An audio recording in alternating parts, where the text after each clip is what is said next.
Par exemple, si on prend, vous n'arrêtez pas de me dire, mais comment on va faire? Comment on va mobiliser des ressources? Mais quoi? Qu'est-ce qu'il faut faire? Il faut faire des politiques. D'une part, des politiques d'austérité, parce qu'on a encore énormément de déficits au niveau du budget, au niveau de la balance commerciale, au niveau de... Donc, des politiques de rigueur, d'accord, il faut toujours avoir de la discipline budgétaire, mais aussi des politiques d'expansion. Et ces politiques d'expansion, il faut bien augmenter tes recettes. Hein? Les recettes, c'est les impôts. Il y a énormément de gens qui ne payent pas d'impôts. Hein? Il faut réorganiser le recouvrement des impôts. Et il y a des tas de gens qui sont parmi les parasites, justement, dont vous parlez, et qui doivent payer des impôts. Ce sont ces marabouts-là.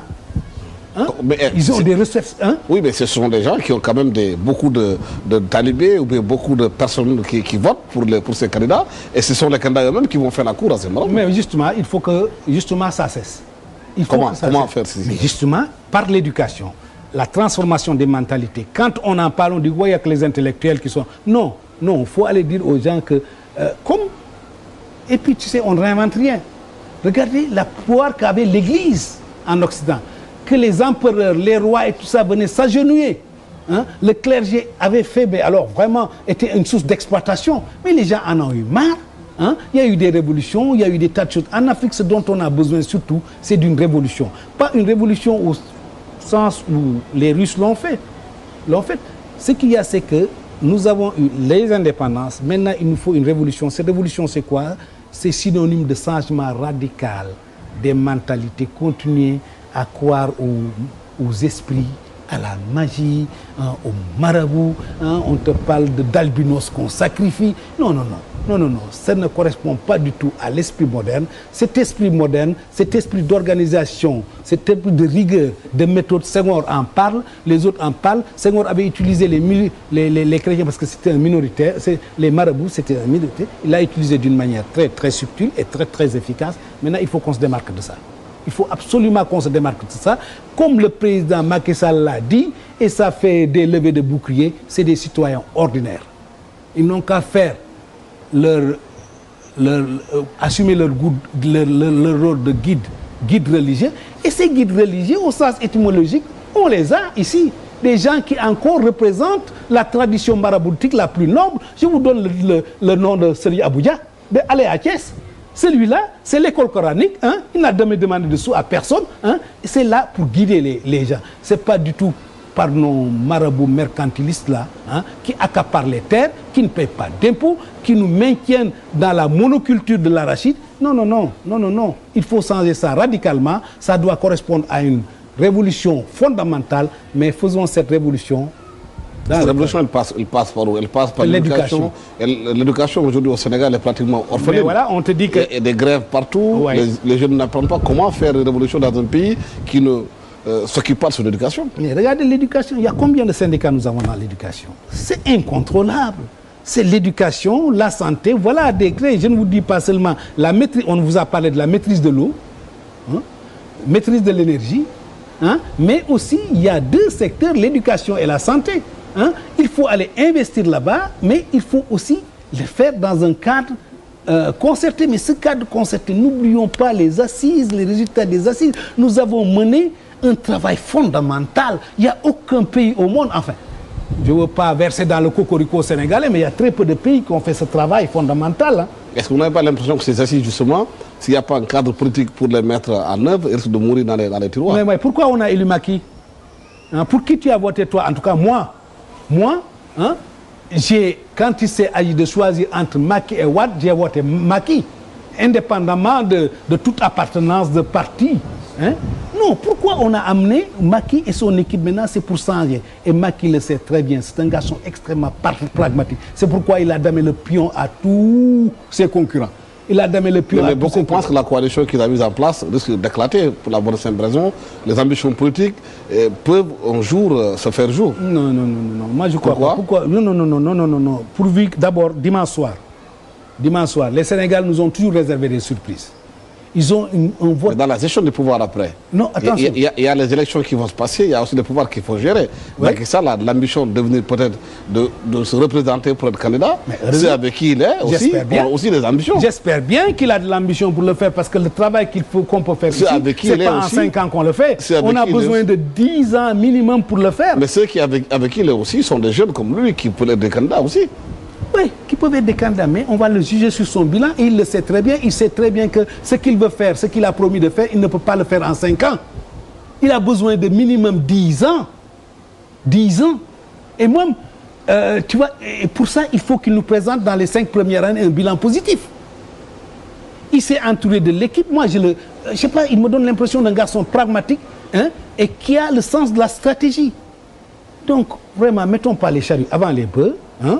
Attendons dimanche soir, espérons que Benno Bokk Yakaar va sortir avec une majorité parlementaire et nous allons disposer de 5 ans. Mais tout cela c'est bien beau, mais il y a les attentes des Sénégalais par rapport justement à leur mieux-être, à leur façon de mieux gérer, à une autre façon de faire la politique.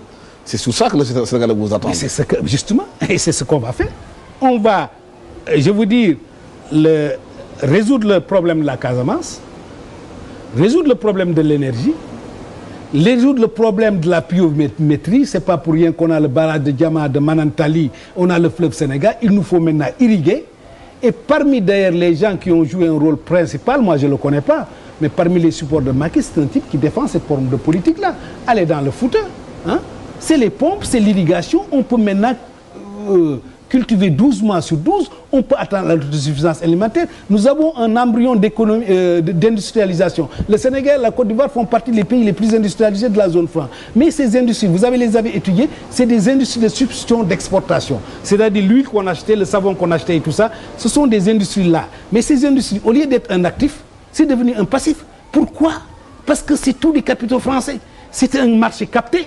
Ce marché, c'était pas nécessaire qu'il soit productif. On pouvait avoir le taux de change le plus élevé du monde et tout ça. C'était un marché capté. Mais depuis le début de la mondialisation, hein, depuis les années 90, mais c'est ouvert.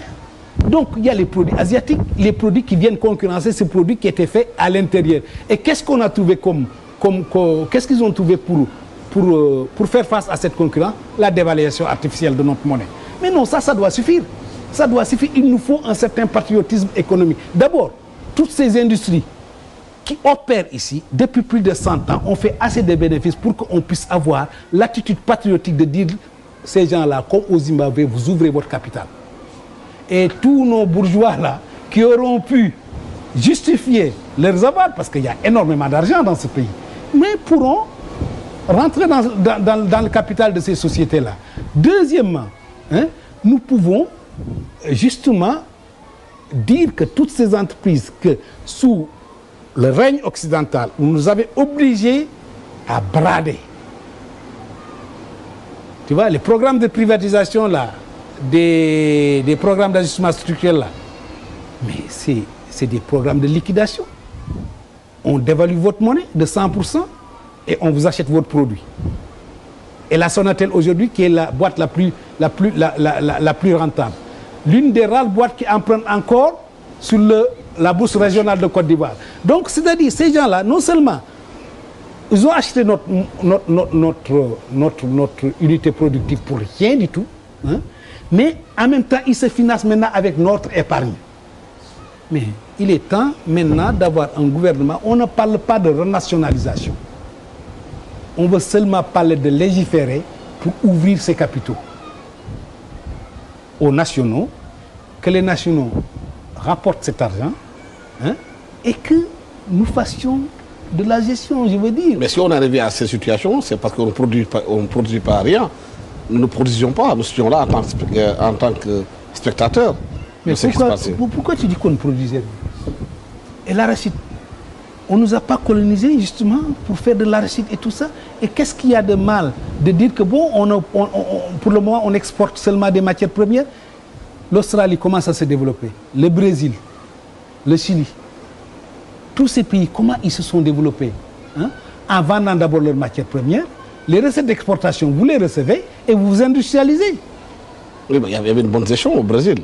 Il y a une bonne gestion au Brésil qui a été mise en place pour que cet argent-là revenu soit bien géré. Ouais. Dans nos pays, le problème, c'est le problème de gestion. Ça leur a pris combien de temps? Jusqu'à Lula, c'était des trucs, le Brésil, que ce soit le Mexique, jusqu'à Lula, c'était des pays qui étaient dominés par la sphère occidentale, c'est-à-dire les États-Unis et tout ça, comme nous, on est dominés par la France. Bon, il a fallu du temps et maintenant, bon, ils ont récupéré, ils adoptent maintenant un patriotisme économique. Mais Alassane, je vous demande seulement une chose.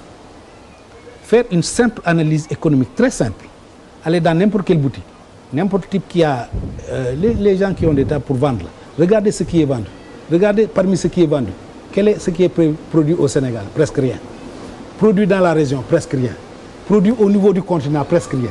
Tout vient de l'extérieur. Mais ce n'est pas possible. Mais d'un autre côté, ce n'est pas une fatalité. Je veux dire que quand on prend des pays comme ça, ils ont d'abord exporté leurs matières premières avant de s'industrialiser. Je vous ai donné le cas de l'exemple de l'arachide. On a en bonne saison 1 million de tonnes. Mais 1 million de tonnes nous permet de peser déjà sur le marché. Mais nous, on n'en achète que 300 000. Le reste, on les laisse aux paysans qui se démerdent. Hein? Mais prenons ces millions de tonnes, transformons, au lieu d'acheter encore de l'huile végétale, mais transformons ces trucs. Nous sommes non seulement autosuffisants en huile, mais notre production globale nous permet d'agir sur le marché. Mais ça s'appelle capacité d'organisation dans nos pays. D'organisation. Qu'est-ce qu'il faut faire? C'est ce qu'on te dit, la bonne gouvernance. Mais quelles sont les conclusions des assises? Mais enfin, pour toi, les assises, on dirait que ça n'existe pas. Ah, si. Bon, les assises nationales, on est là, on a la charte de bonne gouvernance. Mais les assises, c'est pas aussi la Bible, hein? La charte de bonne gouvernance, mais oui, mais la Bible, il faut adorer d'abord à la Bible avant de dire chrétien. Hein? Mais Macky s'est adhéré à ces assises de bonne gouvernance, mais laissons-lui le temps de les mettre en place. Et la première étape de voir maintenant s'il aura une majorité parlementaire pour le faire, ce que nous souhaitons. Et le Sénégal nous a surpris toujours agréablement par sa maturité. Regardez les élections présidentielles.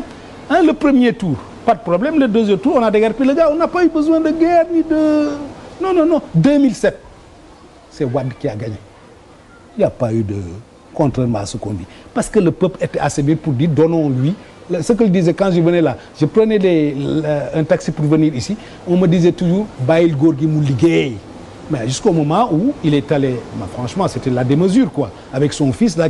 Mais s'il n'y avait pas cette histoire de vouloir nous imposer son fils, malgré même ces dérapages et tout ça, vous alliez voir que le parti là pouvait rester là 40 ans. Parce que quand même, tous ces investissements, c'est eux qui les ont faits. Bien que les projets sur lesquels ils ont basé ces investissements, 8 des 10 projets étaient déjà préparés par le régime socialiste. Donc, en ce moment, franchement, je veux dire, nous avons les atouts au Sénégal, les atouts humains, les atouts techniques, l'environnement. Pourtant, si on regarde bien la classe politique sénégalaise aujourd'hui, ceux-là qui sont avec Macky Sall, ils ont été là pendant 40 ans, ils ont dirigé le pays, ils sont comptables de la gestion du pays aussi. Oui. Ce n'est pas des gens neufs, absolument. Ce n'est pas des gens nouveaux alors. Absolument, mais attention aussi, hein, ces gens-là, hein, ils ont gagné. Hein. Ils avaient tout le temps développé le pays pendant 20 ans qu'ils l'ont dirigé. Oui, ils avaient tout le temps développé le pays, mais enfin, quand même aussi, faut aussi quand même leur accorder un peu de... Je ne veux pas, j'étais très critique de ces régimes-là, hein, mais tu vois, il n'y avait pas le rapport de force actuel pour manœuvrer. Il n'y avait pas de rapport de force actuel. Les pays émergents n'étaient pas sortis. Ces pays émergents sont sortis. Hein. Nous, on ne pouvait pas le faire parce que ces pays, vous prenez la Chine. La Chine a toujours... Mais pour vous, c'est ce rapport de force qui change toute la donne? Ce rapport de force a changé toute la donne. Maintenant, les gens qui viennent, ils peuvent avoir une voix nationaliste. Hein. Si Macky Sall vient dire aujourd'hui au peuple, nous ne pouvons plus rester dans cette zone franc-là. Nous allons convaincre nos amis de l'UMOA, le Dala Semak. Hein, nous ne sommes pas là des extrémistes pour démanteler. Voici les points sur lesquels nous voulons des réformes. Le taux de change, nous voulons maintenant qu'il y ait un panier monétaire, que ce n'est pas simplement lié à l'euro, mais aussi à d'autres monnaies. Hein. Il y a le renminbi en Chine, il y a le dollar, hein, il y a d'autres monnaies. Tu sais, ça se détermine pas comme ça. Hein. Tu sais, les paniers de monnaie, tu arrimes ta monnaie en fonction de tes relations commerciales. Vous regardez par exemple là où vos partenaires commerciaux, hein, et puis c'est en fonction de ça que vous arrimez votre monnaie en fonction de ces devises-là. Premièrement. Deuxièmement, le taux de change fixe, ça n'a pas de sens. Depuis 1973, il n'y a aucun taux de change fixe, nulle part. Il y a l'Argentine qui avait un taux de change fixe, et elle en a payé les conséquences. Les taux de change doivent être flottants. Troisièmement, le transfert libre. Même maintenant, en ce moment, les Occidentaux commencent à penser à faire des mesures prendre des mesures de contrôle des capitaux. Donc, on ne peut pas du tout laisser libre transfert. Donc, ce sont ces 3 points-là. On d'abord discute en interne. On d'abord en discute ici, au niveau du pays. On va voir au niveau de l'UEMOA. Et le Sénégal, quand même, tu vois, on avait une diplomatie des pays émergents avant que Wade vienne et puis commence à nommer n'importe qui à des postes d'ambassade. On avait une excellente diplomatie et cette diplomatie peut toujours être revivifiée. Hein? C'est cette diplomatie qu'on va utiliser pour aller dans les pays de la sous-région, expliquer aux gens et puis prendre ce dossier, le discuter en interne et après les discuter avec la France, la nouvelle équipe française. Il y a rien d'exceptionnel à ça. Il n'y a rien d'exceptionnel à ça. Donc, c'est simplement un agenda de jeunes nationalistes, des patriotes, qui savent où est l'intérêt de leur pays, mais qui savent aussi que le rapport de force, c'est quelque chose dont il faut tenir compte. Avant, tous ceux qui ont essayé de confronter ce rapport de force de front ont été liquidés. Le seul type qui soit resté, c'était Sékou Touré jusqu'au bout, mais à quel prix? À quel prix? Oui, merci infiniment Saloum Mbaye de nous avoir reçus chez vous. Je rappelle que Saloum Mbaye est un ancien haut fonctionnaire de la Banque africaine de développement, économiste, chroniqueur politique économique, que nous parlions avec lui du continent, de son développement, de ses difficultés, et du Sénégal aussi, de son économie. Saloum Mbaye a sorti un livre qui s'appelle L'Afrique au secours de l'Afrique. Dans ce livre, Saloum Mbaye expose ses points de vue pour sortir du continent de la misère dans laquelle il est en train de vivre. Merci d'avoir été avec nous. Merci à toute l'équipe technique de la TFM. Merci. Au revoir.